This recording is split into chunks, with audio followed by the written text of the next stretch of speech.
Hello दोस्तों, कैसे हैं आप सब। आज की हमारी कहानी का नाम है चिढ़। अगर अच्छी लगे तो चैनल को लाइक शेयर और सब्सक्राइब करना ना भूलें। नीलम एक दिन अपने भैया भाभी से मिलने अपने मायके आई तो रसोई में अपनी भाभी शीला को काम करते देखकर आश्चर्य से अपने भैया संजय से बोली, भैया घर में बहू नजर नहीं आ रही, कहीं गई है क्या। सच में आप बहुत भाग्यवान हो जो आपको इतनी अच्छी बहू मिली। कितनी सेवा करती थी वह मेरी, जब भी मैं यहाँ पर आपसे मिलने आती थी। बहन की बात सुनकर संजय दुखी स्वर में बोला, बेटा बहू यह घर छोड़कर हमेशा के लिए दूर चले गए हैं।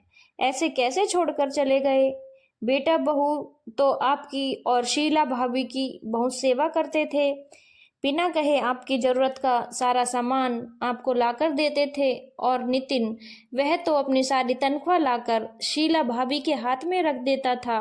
फिर ऐसा क्या हुआ जो उन्हें हमेशा के लिए यह घर छोड़ दिया। बस क्या बताऊं, कभी कभी कुछ लोगों को अच्छाई रास नहीं आती। उन्हीं में से एक तेरी भाभी शीला भी है।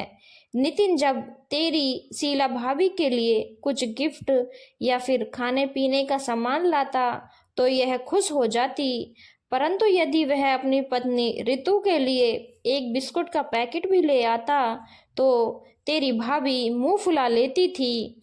अपनी सास का फूला हुआ मुंह देखकर रितु यह सोचकर कि घर में मम्मी कोई कलेश ना कर दें, बिस्किट का पैकेट भी इसे ही दे देती थी, परंतु इसे तब भी चैन नहीं पड़ता था। यह बहू को ताने दे देकर इतना शर्मिंदा कर देती थी कि बहू का जीना मुश्किल हो जाता। मैंने इसे बहुत समझाया कि तू इस तरह से बहू बेटे के लिए द्वारा लाए गए सामान पर रूठा मत कर।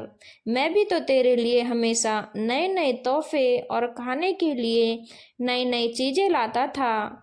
तब मेरी मम्मी ने तो तुझे कुछ नहीं कहा, क्योंकि वह जानती थी कि माँ की तरह पत्नी का भी तो पति पर अधिकार होता है, परंतु इसने मेरी एक बात भी नहीं मानी।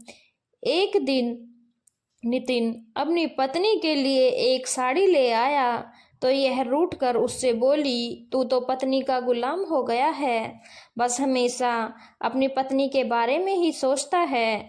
बस यही बात मेरे बेटे नितिन को चुभ गई, क्योंकि वह हम दोनों से बहुत प्यार करता था। हमेशा अपनी पत्नी से पहले मेरे और तेरी भाभी के बारे में सोचता था। कोई भी कपड़े गहने या खाने की कुछ भी चीज लाता पहले इसके हाथ में रख देता था। अपनी मम्मी की बात सुनकर वह इतना दुखी हुआ कि उसने उसी वक्त यह घर छोड़ने का फैसला ले लिया। तब भी बहू ने नितिन से घर छोड़ने को मना कर दिया था, तब भी इसका दिल नहीं पसीजा, उल्टा बहू को ताने देने लगी, जिससे दुखी होकर बहू बेटे के साथ यह घर छोड़कर चली गई।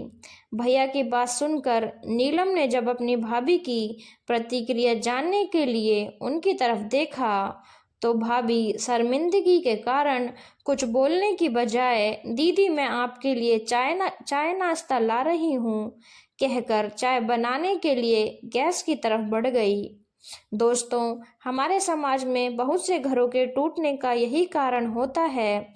बेटा जब अपनी मम्मी के लिए कुछ सामान और महंगे महंगे तोहफे लाता है तो मम्मी खुश हो जाती है, परंतु वही बेटा जब अपनी पत्नी की खुशी के लिए छोटा सा गिफ्ट भी लाता है तो मम्मी खफा हो जाती है। वह अपना वक्त क्यों भूल जाती है, वह यह क्यों नहीं सोचती कि पत्नी का भी तो पति पर पूरा अधिकार होता है। ऐसे गाल फुलाकर बैठने से वह अपना सम्मान और प्यार भी गवा देती है। इसीलिए बेटे बहू की भावनाओं का सम्मान करना चाहिए।